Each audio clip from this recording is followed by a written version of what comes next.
Hello everyone, एक बार फिर से आप सभी का हमारे इस यूट्यूब चैनल पर बहुत बहुत स्वागत है। तो आज इस वीडियो में हम बात करेंगे। चैप्टर का नाम जो है हमारा डिसोल्यूशन ऑफ पार्टनरशिप फर्म का है। तो इस टॉपिक को समझने के लिए मैं आपसे रिक्वेस्ट करता हूं कि वीडियो को आखिर तक जरूर देखें, तभी जाके ये चैप्टर बिल्कुल क्लियर हो पाएगा, क्योंकि हम इसमें छोटी छोटी बातों को बहुत ध्यानपूर्वक पढ़ेंगे। चलिए, तो चैप्टर का नाम क्या है? Dissolution of partnership firm. Dissolution of partnership firm को समझने से पहले हमें इसका मीनिंग समझने लेना चाहिए कि डिसोल्यूशन ऑफ पार्टनरशिप और डिसोल्यूशन ऑफ पार्टनरशिप फर्म में क्या डिफरेंस है। ठीक है, डिसोल्यूशन ऑफ पार्टनरशिप का मतलब है कि पार्टनरशिप वहां पे चेंज हो गया, पार्टनरशिप में वहां पे क्या हो गया, कुछ ना कुछ बदलाव हो गया। यानी कि जो ओल्ड ओल्ड पार्टनरशिप थी वो वहां पर क्या हो गई, खत्म हो चुकी है, और न्यू पार्टनरशिप वहां पे क्या हो गई है, एग्जिस्ट हो गई है। तो इस प्रोसेस को हम क्या बोलते हैं, रिकॉन्स्टिट्यूशन भी बोल सकते हैं। तो क्या होता है, it means reconstitution of the firm. Reconstitution of the firm due to change in profit sharing ratio among existing partners. जो पहले हमारी ओल्ड ओल्ड पार्टनरशिप थी हमारी, वो क्या होगी, यहाँ पर खत्म हो चुकी है। क्या हो चुकी है, ओल्ड पार्टनरशिप, और यहाँ पर क्या गया, न्यू पार्टनरशिप यहाँ पर एग्जिस्टेंस में आ चुकी है। It does not lead to dissolution of the partnership firm. इसकी वजह से बिजनेस बंद नहीं होता है। क्या होता है, बिजनेस बंद नहीं होता है। हमारी जो ओल्ड पार्टनरशिप थी वो खत्म हो चुकी है, और उसके बदले में हमारी क्या की न्यू पार्टनरशिप यहाँ पर एग्जिस्टेंस में आ चुकी है। फिर बात करते हैं हम dissolution of partnership firm. Dissolution of partnership firm का क्या मतलब होता है? It means that the firm close down.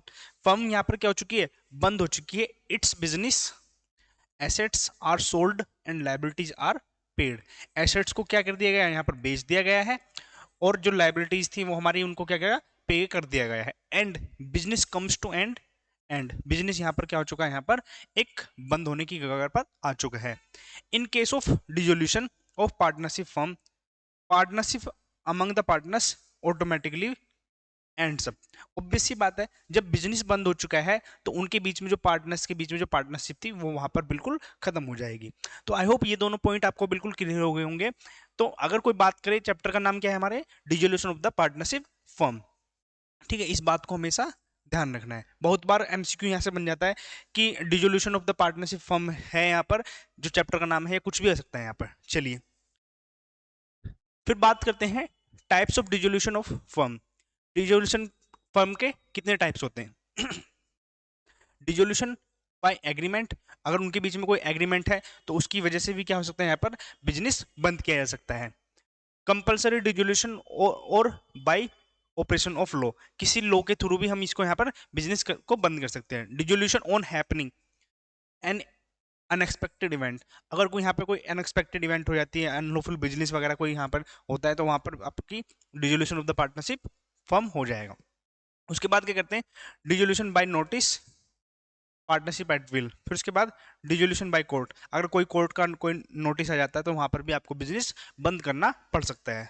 चलिए, फिर बात करते हैं एक्चुअल में इसमें बनाया क्या जाएगा। इसमें हमारा बनाया जाएगा रियलाइजेशन अकाउंट। सबसे पहले जितनी हमारी एसेट्स होंगी उनको कहाँ पर ट्रांसफर कर दिया जाएगा, रियलाइजेशन में। लाइबिलिटीज को भी ट्रांसफर में कर दिया जाएगा। उसके बाद हमारा क्या बनेगा, यहाँ पर एक पार्टनर्स कैपिटल अकाउंट बनेगा। पार्टनर्स कैपिटल अकाउंट के बाद बनता है हमारा कैश अकाउंट, और कैश अकाउंट में हमारा बैलेंस बिल्कुल नील हो जाता है, क्योंकि सारी लाइबिलिटी पे कर देते हैं और सारी हमारी एसेट्स बेच दी जाती है। उसके बाद जो पेमेंट बचती है वो किसको पेमेंट कर दी जाती है, जो हमारे यहाँ पर पार्टनर्स होते हैं।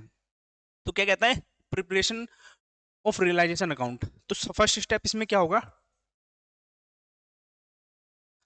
जो इसमें हमारा फर्स्ट स्टेप होगा वो क्या होगा, transfer all the assets to the debit side of the realisation account. Realisation के डेबिट साइड पर हम क्या करेंगे, यहाँ पर जितनी हमारी एसेट्स होंगी, लैंड एंड बिल्डिंग होगी, plant and machinery, furniture, fittings, BR, ये सारी हमारी क्या है, एसेट्स हैं, उनको हमने यहाँ पर क्या कर दिया, ट्रांसफर कर दिया। यानी कि इनके बैलेंस को अब हमने खत्म कर दिया है। उसके बाद क्या कहता है, transfer all the liability to the credit side of the realisation account. जो भी हमारी लाइबिलिटीज रहेंगी उनको कहां पर ट्रांसफर कर दिया जाएगा, रियलाइजेशन के क्रेडिट साइड पे।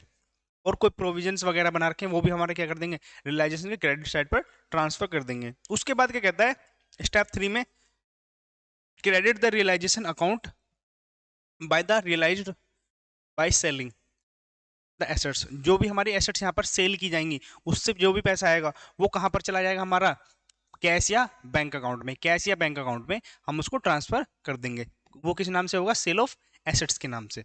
उसके बाद क्या कहता है स्टेप 4 में, debit the realisation account by amount for paid liabilities और एक्सपेंसेस। जितनी भी हमारी लाइबिलिटीज होंगी और एक्सपेंसेस की जो भी पेमेंट की जाएगी वो कहाँ पर की जाएगी, ये की जाएगी कैश या बैंक अकाउंट के थ्रू। अगर कोई अनरिकॉर्डेड लाइबिलिटी वो भी यहाँ पर ट्रांसफर कर दी जाएगी। अगर कोई लाइबिलिटी किसने, पार्टनर्स ने पे की है, किसने, पार्टनर से पे की है, तो उस केस में पार्टनर्स के कैपिटल अकाउंट को यहाँ पर ट्रांसफर कर दिया जाएगा, कैपिटल अकाउंट में क्रेडिट कर दिया जाएगा। फिर बात आता है transfer all the balances to partners capital account. उससे पहले अगर कोई पार्टनर एसेट्स वगैरह लेके जाता है तो क्या हो जाएगा, यहाँ पर पार्टनर्स के कैपिटल अकाउंट को डेबिट कर देंगे। और एक मोस्ट इंपोर्टेंट बात है, अगर कोई भी क्रेडिटर एसेट्स टेक ओवर करता है, एसेट टेक ओवर करता है, तो उस केस में हमारी यहाँ पर नो एंट्री हो जाएगी। क्या हो जाएगी, नो एंट्री। ये आपको बहुत ध्यान से रखना है बात को दिमाग में। चलिए उसके बाद अगर इस अकाउंट से कोई भी बैलेंस बचता है, अगर यानी कि हमारी डेबिट साइड ज़्यादा आती है और क्रेडिट साइड कम आती है, तो उस केस में हमारा क्या आ जाएगा, लॉस निकल के आ जाएगा। और अगर हमारी क्रेडिट साइड ज़्यादा आती है और डेबिट साइड कम आती है तो उस केस में हमारा क्या निकल के आ जाएगा, यहाँ पर गेन हो जाएगा, गेन हो जाएगा। ठीक है जी, बात आपको यहाँ तक ऑलरेडी समझ में आ चुकी होंगी। अगर आपको यहाँ पे कोई भी डाउट है तो आप हमारे कमेंट बॉक्स में पूछ सकते हैं। बाकी इस वीडियो में इतना ही, मिलते हैं आपको एक अगली वीडियो में, तब तक के लिए tata bye bye, take care.